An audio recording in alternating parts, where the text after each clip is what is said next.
주시는 하나님의 말씀은 로마서 4장 18절에서 25절의 말씀입니다. 신약 성경 로마서 4장 18절에서 25절의 말씀입니다. 저 한 절, 여러분들 한 절 교독으로 읽도록 하겠습니다. 아브라함이 바랄 수 없는 중에 바라고 믿었으니 이는 내 후손이 이같으리라 하신 말씀대로 많은 민족의 조상이 되게 하려 하심이라.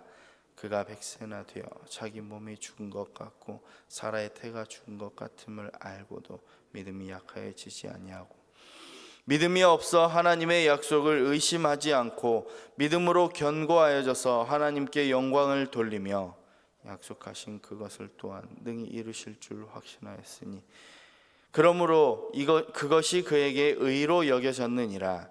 그에게 의로 여겨졌다 기록된 것은 아브라함만 위한 것이 아니요 의로 여기심을 받을 우리도 위함이니 곧 예수 우리 주를 죽은 자 가운데서 살리신 이를 믿는 자니라.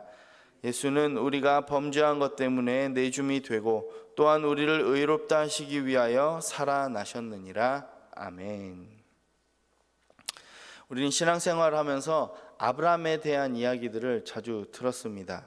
근데 하나님께서 아브라함에게 분명한 약속을 주셨습니다.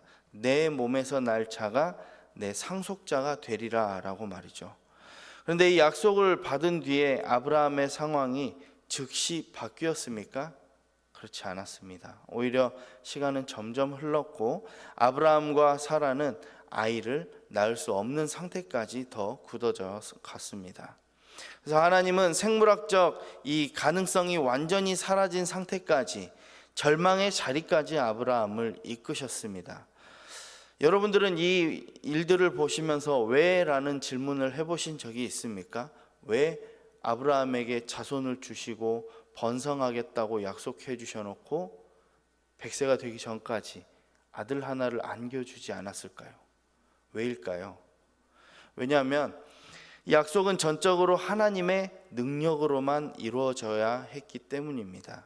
그러니까 이 장면을 떠올리는 바울은 아브라함의 믿음을 이렇게 요약합니다. 소망이 없는 중에 소망하여 믿었으니, 오늘 본문 18절에 해당하는 내용입니다.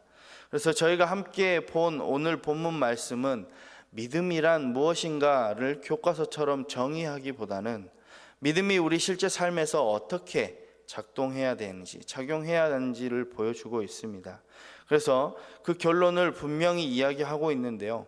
아브라함의 이야기는 과거의 위인의 이야기일 뿐만 아니라 오늘 우리에게 주시는 하나님께서 인도하시는 복음의 길임을, 또 복음을 살아내는 사람의 인생 여정임을 나타내고 있다라는 것입니다. 그래서 이 믿음에 관한 내용인 오늘 말씀을 총 3가지로 나눠서 말씀드릴 텐데 하나님의 은혜가 가득 넘치시기를 간절히 소망합니다. 첫 번째는 믿음은 소망이 끊어진 자리에서 시작됩니다. 오늘 본문 18절 말씀입니다. 아브라함이 바랄 수 없는 중에 바라고 믿었으니 이는 내 후손이 이같으리라 하신 말씀대로 많은 민족의 조상이 되게 하려 하심이라. 바울은 아브라함의 상황을 숨기지 않고 이야기하고 있습니다. 아브라함은 100살이나 되어 사실상 죽은 몸과 같았고 사라의 몸 또한 출산이 불가능한 상태였습니다. 여기서 소망이 전혀 없지만 소망했다라는 이 말은 단순히 기분이 우울했었다라는 이 정도가 아닙니다. 인간적인 그 가능성이 모두 소멸된 상태에서 절망했지만 그래도 하나님의 약속을 소망했다라는 것입니다. 이런 상황, 이런 자리에서 아브라함이 무엇을 붙듭니까? 자신의 그 상황이 아니라 약속을 붙들고 있습니다. 그리고 그 약속 자체보다 더 깊은 곳, 또 곧 약속하신 하나님을 붙들게 되는 것입니다. 믿음은 될 것 같아서 믿는 것이 아니라 안 될 것 같은 현실 앞에서도 하나님을 나의 하나님이요 나의 구주로 인정하는 것입니다. 히브리서가 말한 대로 믿음은 바라는 것들의 실상이며 보이지 않는 것들의 증거다라는 것입니다. 여러분들의 삶의 자리는 어떻습니까? 오늘 내 삶에 소망 없는 것은 무엇입니까? 내가 다 끝났다고 내가 소망할 수 없는 그 자리는 무엇입니까? 건강일 수도 있습니다. 자녀의 문제일 수도 있습니다. 또 물질의 문제나 관계나 가족들의 문제일 수도 있습니다. 여러분들의 삶의 자리에서 마치 사람의 계산으로는 다 끝났다라고 느끼는 지점이 한두 가지는 분명히 존재할 것인데요. 근데 오늘의 본문은 이렇게 말하고 있습니다. 믿음은 가능성이 남아있을 때가 아니라 가능성이 다 사라질 때 진짜 드러난다라는 것을요. 아브라함이 하나님의 약속을 기다리고 또 기다렸지만 소망이 사라져버린 그 시점까지 소망하며 믿었다는, 바랄 수 없는 그 상황 가운데서도 하나님을 바라며 믿었다는 이 말씀을 여러분들 가슴속에 꼭 새기실 수 있기를 간절히 소망합니다.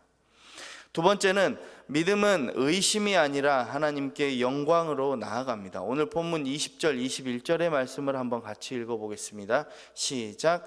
믿음이 없어 하나님의 약속을 의심하지 않고 믿음으로 견고하여져서 하나님께 영광을 돌리며 약속하신 그것을 또한 능히 이루실 줄을 확신하였으니. 20절은 오늘 본문의 핵심입니다. 믿음이 없어 하나님의 약속을 의심하지 않고 믿음으로 견고하여져서 하나님께 영광을 돌린다. 여기에서 의심은 단순한 질문이 아니라요, 마음이 갈라져서 흔들리고 있는 이 상태를 말합니다. 그런데 아브라함은 자신의 마음이 흔들리지 않았다라고 말하고 있습니다. 더 놀라운 것은 견고하여져서라는 이 표현인데요, 이것은 아브라함이 스스로 강철 멘탈을 만든 것이 아니라 하나님이 아브라함을 믿음 위에 우뚝 세워주셨다는 그런 뉘앙스가 있습니다. 믿음은 내 의지의 작품이기 전에 하나님께서 붙들어 주시는 은혜의 역사인 것입니다. 그리고 그 믿음이 향하는 방향이 있습니다. 그것이 어디냐면 바로 내 영광이 아니라 하나님께 영광이다라는 것입니다. 하나님께 영광을 돌리는 가장 실제적인 길은 무엇입니까? 많은 말들이 아니라, 그럴듯한 포장이 아니라 하나님의 약속을 신뢰하는 것입니다. 상황이 나를 무너뜨리려고 할 때 말씀을 붙들고 서는 것이 곧 삶의 자리에서 드리는 예배입니다. 21절은 믿음의 내용을 또렷하게 이야기합니다. 약속하신 그것을 또한 능히 이루실 줄을 확신하였으니. 그러니까 믿음은 응답만 바라보는 기대가 아니라 하나님의 성품과 능력에 대한 확신입니다. 하나님은 약속하신 것을 능히 이루십니다. 그리고 포기하지 않으시고 끝까지 이루십니다. 사람의 생각으로는 굉장히 더딘 것 같아 보이는 이 시간도, 꽉 막혀서 한 치 앞도 보이지 않는 현실도 하나님께서는 아무런 문제가 되지 않는다라는 것입니다. 흔히 하나님이 나를 사랑하시면 빨리 이 상황 좀 바꿔주셔야 된다라고 우리는 생각하며 기도합니다. 그러나 하나님은 종종 상황을 바꾸기 이전에 우리를 먼저 믿음의 자리로 인도하시고 믿음을 세우시는 일에 더 집중하실 때가 있습니다. 하나님께서 하시는 일의 목적은 단순히 이 문제 해결이 아니라 우리로 하여금 하나님께 영광을 올려드리게 하는 것에 있다라는 것입니다.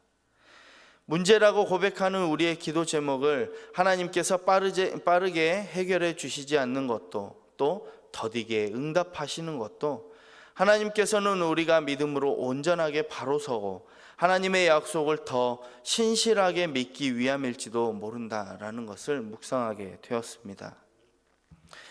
세 번째는 아브라함의 의로움은 우리의 의로움으로 이어집니다.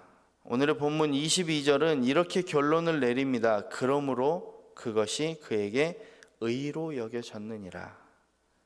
근데 바울은 여기서 멈추지 않고 23절, 24절에 단호히 이야기하는데요. 기록된 것은 아브라함만을 위한 것이 아니라 바로 지금의 우리까지도 해당한다. 너희들에게도 해당되는 이야기다라는 것입니다. 믿음으로 의롭다 하심을 받는 원리는 과거의 한 인물, 위인의 이야기로 끝나는 것이 아니라 지금 여기에 계신 성도님들, 또 저에게도 그대로 적용되는 복음의 길이라는 것입니다.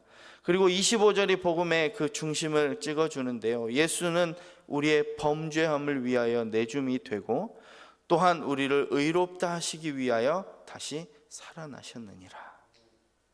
아브라함의 믿음이 약속하신 하나님을 신뢰한 것이라면 우리의 믿음은 더욱 분명합니다. 십자가에서 내어주신 예수님, 부활로 의롭다 하심을 확증하신 그 예수 그리스도를 믿는 것입니다. 결국 우리가 붙드는 믿음의 핵심은 내가 얼마나 버텼느냐가 아니라 예수 그리스도께서 무엇을 이루셨느냐라는 것입니다. 사랑하는 성도 여러분, 신앙이 오래될수록 조심해야 될 유혹들이 있습니다. 내가 해온 것, 나의 업적, 나의 의의인 것입니다. 근데 이것으로 나의 마음의 안전을 만들려는 유혹이 분명히 찾아오는데요. 오늘 본문은 이렇게 말합니다. 의로움은 우리의 행위, 우리의 업적이 아니라 하나님을 신뢰하는 믿음으로 여겨지는 것이라는 것이요. 그리고 그 믿음의 중심에는 예수 그리스도의 십자가와 부활이 있음을 꼭 기억하시기 바랍니다. 사랑하는 성도 여러분, 오늘 우리의 현실도 때로는 바랄 수 없는 중과 같을 수 있습니다. 소망이 끊어져 버리고 소망할 수 없는 때와 같을 수도 있다라는 것입니다. 그래서 우리의 기도는 길어지고 상황은 쉽게 바뀌지 않고 마음은 지치고 흔들립니다. 그러나 하나님께서 아브라함에게 하신 것처럼 우리에게도 동일하게 말씀하십니다. 믿음은 절망을 부정하는 낙관이 아니라 절망 속에서도 하나님을 붙드는 예배이다라는 것을요. 하나님께서 약속하신 것을 능히 이루실 줄을 확신하며 의심 대신 믿음으로 견고해져서 하나님께 영광을 올려드리는 모든 성도님들 되시기를 간절히 축복합니다. 그리고 무엇보다 예수 그리스도의 십자가와 부활을 붙드시기를 간절히 소망입니다. 예수 그리스도만이 우리의 의로움이십니다. 기도하겠습니다. 사랑의 하나님, 오늘 주신 말씀을 기억하며 나아갑니다. 소망이 전혀 없지만 소망하여 믿음으로 승리했던 아브라함과 같이 오늘 바랄 수 없는 중에 기도하며 인내하는 주의 백성들에게 하나님의 놀라운 능력이 나타나기를 소망합니다. 기도하고 기도했지만 이루어지지 않고 더딘 하나님의 응답 때문에 속상해하며 눈물을 흘렸던 날들이 한두 날이 아닙니다. 그렇지만 하나님, 오늘 귀한 말씀을 주심에 하나님께서 더디게 응답하는 것도 하나님께서 응답하시지 않는 것조차도 하나님의 은혜이고 하나님의 선물임을 기억하며 이루어주실 하나님의 놀라운 그 약속을 믿고 기다리며 더욱더 믿음으로 기도하는 성도들이 되도록 주님 축복하여 주시옵소서.